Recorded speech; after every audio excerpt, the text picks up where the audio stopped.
Hello friends, welcome. The biggest question that is affecting our industry is why do most CEO fail? The quick answer is they try to be someone else. In this video, we dive deep into the strategic death wish of the modern leadership, the obsession with mimicking competitor moves at the expense of your company's unique DNA. We explore the profound wisdom of Bhagavad Gita Chapter 3, verse 35, and how this 7,000-year-old text provides the ultimate solution for the 21st century business growth. Let's go. Imagine you are the CEO of a mid-size tech firm. Your biggest competitor just launched the sleek new AI feature. Your board is panicking. Your LinkedIn feed is blowing up with their success. What's your first instinct? For most, it is to copy. We call it the benchmarking. We call it the best practices. But in reality, it is a death wish. When you copy your competitor, you aren't just following their lead. You are inheriting their flaws, their context, and their limitations. You are essentially trying to wear someone else's skin. Before we move forward and analyze this factor, a word about our sponsor. Let me ask you, are you struggling to find the right solution for your business problems? I would like to introduce HelloGig.com, whose AI engine connects you with top-tier freelancers from your industry only, which helps in designing a better and scalable solution for your business. Whether you are a SaaS startup or an enterprise, HelloGig makes sure that you can focus on your core business. With HelloGig's global freelance network, you can depend upon all your technology needs, be it software development, artificial intelligence, video editing, or even something else. Ready to hire smarter? Scan the QR code given on the screen or click on the link below. Now let's get back to our video.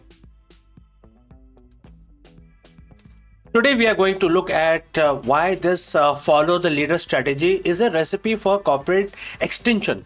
And to do that, we are going to look at 7,000-year-old solution found in Bhagavad Gita Chapter 3, verse 35.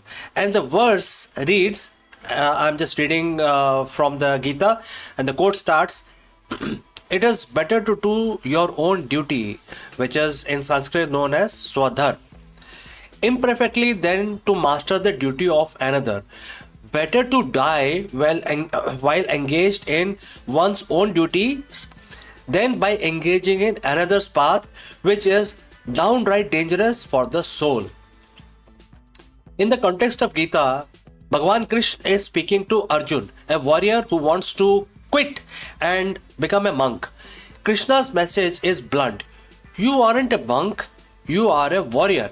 And if you try to be a monk, you will fail at being a monk and you will fail at your destiny as a warrior as well. In business, we call this as Svadharma, your core competency or your unique value proposition.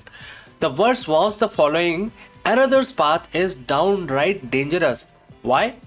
Because a business that exists only as a shadow of another has no soul at all. It has no brand equity, no pricing power, no reason for customers to choose it over the original. Let's look at the death wish in action. When a CEO forces their company into paradharma, which is another's path, three things happen. First, resource friction. You are forcing your team to use muscle they haven't built. If your company's nature is high-touch premium services and you try to copy a competitor's low-cost automated model, your culture will reject it and like a failed organ transplant. The second best ceiling is the second point. By definition, the person you are copying is the original. You are duplicate. You will never your nerve will basically burn out and you will never be able to innovate a leader by following their footstep. Next, the loss of soul. This is dangerous part and Krishna mentions this. In business, soul is your internal culture and external brand trust. When you pivot just to chase a trend, your best employee lose faith. and your customers lose clarity. The Gita isn't, it's not asking you to just not take the market input. Gita says it is better to do your own duty imperfectly. This is a hard pill for CEOs to swallow. We want perfection, right? But look at the companies like Southwest Airlines in their early days. Their nature was point to point, low cost travel. They didn't have in flight meals. They didn't have assigned seating. And their perfection compared to giants like United or Delta was not existent. If Southwest had tried to copy the duty of the major carriers, adding hubs, meals, and complex ticketing, they would have died by now. Instead, they stayed in their Svadharma. It was imperfect by industry standards, but it was theirs. And it led them to decades of unmatched profitability. So, how do we stop the death wish? You must perform your natural audit. Ask yourself these three questions. First, what is your unfair advantage?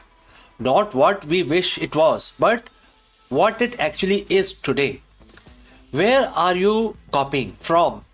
Identify the project in your pipeline that were only started because a competitor did it first. Is your imperfection actually a feature? Sometimes the things we try to fix to be like others are actually the things our customers love most about us. And remember, it is better to be the first rate version of your messy, authentic self than a second rate version of a perfect competitor. Closing out chapter 3, verse 35, the Gita reminds us that better is a death in one's own path. The business term, it is better for company to fail while pursuing its true mission than to survive as a hollowed out mimic. But here is a secret: companies that learn and lean into their true nature rarely fail. They find their niche. They attract the right talent. They build a moat that no competitor can copy. Stop looking at their dashboards. Start looking at your soul. Lead your nature. Own your own path. So, friends, if you have encountered such a situation, do let me know in the comments below. And thanks for joining live. Thanks for watching. And I will see you again in the next one.